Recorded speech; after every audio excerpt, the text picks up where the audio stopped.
In 2026, the world is watching a quiet standoff between two very different military powers. One controls the skies, oceans, and global alliances.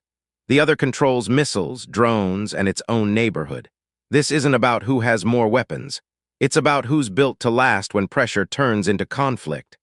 Let's break it down. In 2026, global attention is once again fixed on the Middle East.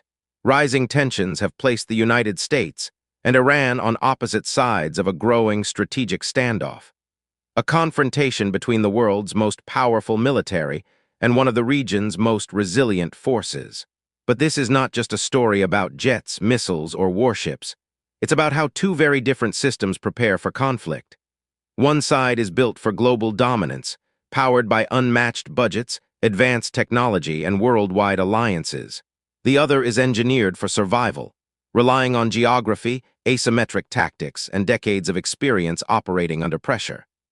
Today, we break down how the US and Iran truly compare in military power, from defense spending to force structure, from air superiority to missile deterrence, and from traditional warfare to modern cyber battlefields. Because this comparison isn't about who looks stronger on paper. It's about who holds the advantage when strategy meets reality. When it comes to defense spending, the gap between the United States and Iran is massive and unmistakable. In 2026, the United States maintains the largest military budget on Earth, approximately $895 billion annually, enabling it to fund advanced fighters, long-range bombers, carrier strike groups, missile defenses, and global logistics networks. Iran's defense budget is a tiny fraction of that, roughly $20 billion per year, constrained by economic sanctions and limited export revenue. Put simply, United States $895 defense budget, 2026. Global power projection and sustained operations. Iran, $15 defense budget, regionally focused strategic posture. This difference in spending reflects not only the size of each country's economy, but also how resources are applied. America funds global tech-heavy platforms and worldwide basing infrastructure, while Iran leverages its limited budget toward asymmetric tools that aim to increase the cost of any potential attack on its territory. The result is stark. The U.S. economy can underwrite large-scale deployments anywhere in the world. Iran, by contrast, maximizes scarcity by investing in deterrence and regional resilience. When it comes to sheer manpower, the United States maintains a significant numerical advantage over Iran. In 2026, the U.S. military fields approximately 1.35 million active-duty personnel, backed by roughly 800,000 reserve troops who can be mobilized across the globe. America's force structure is built around a professional volunteer military, with standardized training, advanced communications, and integrated joint operations across land, air, sea, space, and cyber domains. This scale allows the U.S. to sustain operations anywhere and project power continuously. By comparison, Iran's conventional armed forces are smaller but still substantial for its region. Iran has roughly 610,000 active personnel and about 350,000 reserves available for mobilization. Iran's military includes two distinct components: the regular army, structured for traditional defense roles, the Islamic Revolutionary Guard Corps, IRGC, including paramilitary forces designed for regional operations and asymmetric warfare. The IRGC itself is believed to number in the hundreds of thousands, including both core personnel and associated units trained for unconventional conflict and proxy coordination. So on manpower alone, United States, 1,350,000 active plus 800,000 reserves. Iran, 610,000 active plus 350,000 reserves. In addition, Iran's Basij militia and affiliated networks represent an auxiliary force that could be called upon in times of conflict, potentially swelling its ranks beyond formal military figures. This numerical gap translates into practical differences in capability. America's larger, standardized force is optimized for power projection and sustained operations abroad. Iran's structure, while smaller, is designed for layered defense and long-duration resistance. including proxy networks that extend its influence across the Middle East. In the air, the balance of power shifts dramatically toward the United States. America operates over 13,000 military aircraft across all branches, making it the largest air power on Earth. This includes roughly 2,000-plus fighter and attack aircraft, 150-plus strategic bombers, 500-plus aerial refueling, tankers, thousands of support, surveillance, and transport planes on top of that. The U.S. fields hundreds of advanced military drones, including long-endurance ISR platforms and armed UAVs capable of striking targets thousands of kilometers away. This air fleet is supported by space-based targeting systems, real-time battlefield networking, stealth technology, global refueling coverage. Simply put, the United States can launch sustained air operations anywhere in the world. Iran's air force is much smaller. Iran operates roughly 500-600 aircraft total, many of which are older models acquired decades ago and kept operational through domestic maintenance programs. Modern fighter jets are limited. To compensate, Iran has shifted its focus toward ground-based air defense systems, ballistic and cruise missiles, a rapidly expanding drone force. Iran is believed to possess over 1,000 operational drones, ranging from small reconnaissance UAVs to long-range attack systems. These drones are designed to be cheap, replaceable, difficult to intercept in large numbers. Reality check. United States, 13,000 aircraft plus hundreds of high-end drones. Iran, 550 aircraft plus 1,000 plus drones. The contrast is clear. America controls air superiority through technology, stealth, and scale. Iran avoids traditional air combat. Instead, it uses missiles and drone swarms to challenge that dominance indirectly. The U.S. wins the skies. Iran fights from below them at sea. The gap between the United States and Iran becomes even more visible. The United States Navy is the largest and most powerful naval force on Earth. In 2026, it operates approximately 11 nuclear-powered aircraft carriers, 90-plus destroyers and cruisers, 70-plus submarines, most of them nuclear-powered, hundreds of support and logistics vessels. Each U.S. aircraft carrier typically carries 60-75 combat aircraft, meaning America can deploy 700-plus carrier-based jets globally at any time, backed by escort ships equipped with advanced missile defense systems. This allows the U.S. to project power across entire oceans and sustain operations far from home. Iran's navy is much smaller and regionally focused. Iran operates around 20-25 submarines, mostly small diesel-electric models, dozens of fast attack boats, several frigates and corvettes, coastal missile batteries, and sea mines positioned along its shoreline. Iran does not compete in open ocean warfare. Instead, it specializes in asymmetric naval tactics. Its strategy relies on swarms of fast boats, coastal missile strikes, sea mines, surprise maneuvers in narrow waterways. The most critical zone is the Strait of Hormuz, where roughly 20% of the world's oil supply passes every day. Here, Iran's geography becomes a weapon. So the naval comparison looks like this. United States, 11 carriers, 70-plus submarines, global ocean dominance. Iran, 20 submarines, dozens of fast boats, choke point control. America rules the open seas. Iran controls its neighborhood. The U.S. fights with carrier strike groups. Iran fights with speed, proximity, and disruption. This means that while the United States dominates globally, Iran can still threaten regional shipping and force costly responses in confined waters. This is where Iran's strategy becomes most dangerous. Missiles are Tehran's strongest conventional weapon. Iran is believed to possess over 3,000 ballistic and cruise missiles, ranging from short-range systems to medium-range platforms capable of reaching targets across the Middle East. These include short-range missiles, 300-700 km, medium-range ballistic missiles, up to 2,000 km, land attack cruise missiles, anti-ship missiles positioned along its coastline. In addition, Iran operates hundreds of mobile launchers, making its missile forces difficult to track and destroy preemptively. This arsenal allows Iran to threaten U.S. regional bases, energy infrastructure, naval vessels, commercial shipping. Iran's doctrine focuses on saturation attacks, launching many missiles at once to overwhelm defenses. The United States counters this with technology. America fields Patriot and THAAD missile defense batteries, Aegis-equipped destroyers at sea, space-based early warning systems, long-range precision. Strike weapons. The U.S. also maintains thousands of cruise missiles and precision-guided munitions, delivered by bombers, ships, submarines, and aircraft. So the contrast looks like this. United States, precision strikes, layered missile defense, global launch capability. Iran, 3,000-plus missiles, mobile launchers, regional saturation strategy. America fights with accuracy. Iran fights with volume.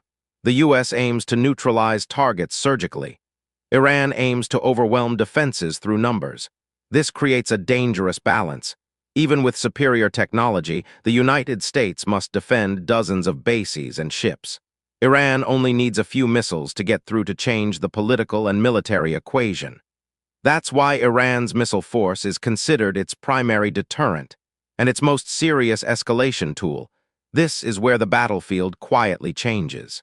Iran has turned drones into a central pillar of its military strategy.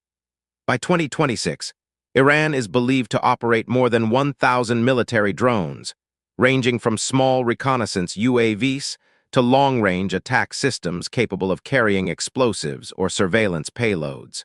These include short-range tactical drones for battlefield awareness, medium-range strike drones, long-range UAVs, designed to reach regional targets, large drone swarms intended to overwhelm air defenses. Iran's drone program focuses on quantity, low cost, and replaceability. Many of these systems cost only a fraction of modern fighter jets or cruise missiles. This allows Iran to launch repeated drone waves without risking pilots or expensive aircraft. Iran has even developed specialized naval platforms and mobile launch vehicles to deploy drones from land and sea, expanding its reach across the Persian Gulf. The United States also operates drones, but in a very different way. America fields hundreds of advanced UAVs, including long-endurance reconnaissance platforms and armed drones capable of precision, strikes thousands of kilometers from base. These systems are supported by satellite targeting, real-time intelligence networks, advanced counter-drone defenses. So the contrast looks like this. United States, hundreds of high-tech drones focused on precision and intelligence. Iran, 1,000-plus drones focused on saturation, disruption, and psychological pressure. America uses drones as part of a broader high-tech battlefield system. Iran uses drones as inexpensive pressure tools, forcing enemies to spend millions of dollars intercepting weapons that cost only thousands. This is classic asymmetric warfare. The U.S. fights with technological superiority. Iran fights by stretching defenses and exhausting resources. In modern conflict, adaptability often matters more than raw power, and drones give Iran a way to stay constantly present without declaring full-scale war. Modern conflict doesn't always begin with missiles. Sometimes it starts with code.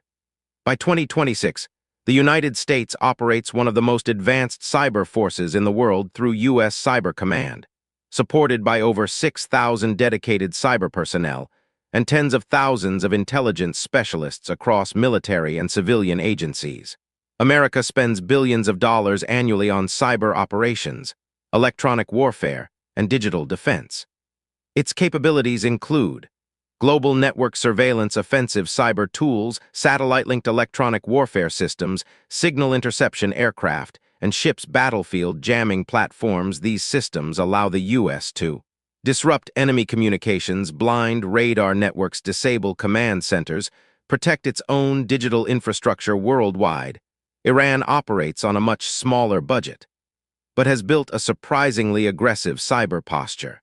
Iran is believed to maintain several thousand cyber operators spread across military units, intelligence agencies, and affiliated groups. Instead of targeting armies directly, Iran often focuses on financial systems, energy infrastructure, media networks, government databases. Over the past decade, Iran-linked cyber units have conducted hundreds of documented cyber operations, ranging from data theft to disruptive attacks on critical services. Iran also deploys electronic warfare units designed to jam GPS signals, interfere with drones, and disrupt communications in regional conflict zones. So the comparison looks like this. United States, thousands of cyber specialists, global cyber reach, billion-dollar EU infrastructure, Iran. Several thousand operators, regionally focused cyber campaigns, low-cost digital disruption. America uses cyber power as part of a massive integrated military system. Iran uses cyber warfare as a pressure tool, a way to strike quietly, repeatedly, and below the threshold of open war. This invisible battlefield matters more every year, because cyber attacks don't trigger airstrikes. They trigger uncertainty, and uncertainty is a weapon. This is where the United States holds one of its biggest advantages. America doesn't fight alone. By 2026, the United States maintains 750 plus military bases and facilities across more than 80 countries' formal defense commitments, with 30 NATO members' security partnerships with dozens of additional nations in the Middle East, Europe, and Asia. The U.S. can rapidly deploy forces from Europe, the Persian Gulf, East Asia, the Mediterranean at any given time. America keeps 150,000 to 200,000 troops forward deployed overseas, supported by allied infrastructure, airfields, ports, and intelligence networks. This gives the United States something Iran cannot match: global operational reach. Iran operates very differently. Tehran has no worldwide base network. Instead, it projects influence through regional allies and proxy forces, primarily across Iraq, Syria, Lebanon, Yemen. Iran is believed to coordinate with tens of thousands of aligned fighters across these regions, forming what analysts often describe as a decentralized pressure network rather than a conventional alliance system. So the contrast looks like this. United States, 750 plus bases, NATO coalition worldwide force projection. Iran. 0 overseas bases, regional proxy networks, localized influence. America expands power through treaties and formal alliances. Iran expands influence through relationships, ideology, and indirect engagement. The U.S. brings aircraft carriers and multinational coalitions. Iran brings regional partners and long-term presence. One operates on a global chessboard. The other dominates its immediate neighborhood. Both approaches shape how any future conflict would unfold. By early 2026, both sides have visibly adjusted their military posture. The United States has reinforced its Middle East presence with carrier strike groups, additional fighter squadrons, missile defense batteries, and thousands of forward-deployed troops, signaling deterrence and rapid response readiness. At any given moment, America can bring 700-plus carrier-based aircraft, 70-plus submarines worldwide, 13,000 total military aircraft, hundreds of advanced drones, thousands of precision-guided weapons. Iran has responded differently. Instead of matching U.S. deployments ship for ship or jet for jet, Tehran has expanded what it does best. 3,000-plus missiles positioned across the region, 1,000-plus operational drones, dozens of fast naval craft in the Persian Gulf, thousands of cyber operators and regional fighters. Iran continues to strengthen its deterrence model, stockpiling missiles, growing drone forces, and reinforcing proxy networks. This isn't about preparing for a traditional battlefield victory. It's about making any attack costly. So when you step back, the comparison becomes clear. The United States dominates in global reach, air superiority, naval power, technology, alliances, logistics, precision warfare. Iran dominates in regional positioning, missile saturation, drones, swarms, asymmetric tactics, geographic leverage, long-term endurance. America is built to win wars quickly. Iran is built to survive wars. The U.S. fights with overwhelming force. Iran fights by stretching conflicts, draining resources, and exploiting proximity. That's why a full-scale direct war remains unlikely. What's more realistic is a prolonged shadow conflict, fought through drones, cyber operations, proxy forces, and regional pressure. This isn't just a military comparison. It's a clash between two philosophies of power, one based on global dominance, the other on resistance and resilience. And in 2026, the real question isn't who looks stronger on paper. It's who can sustain pressure longer when strategy meets reality.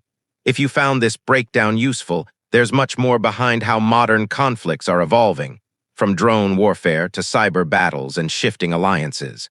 These dynamics don't end here. They're reshaping global power in real time.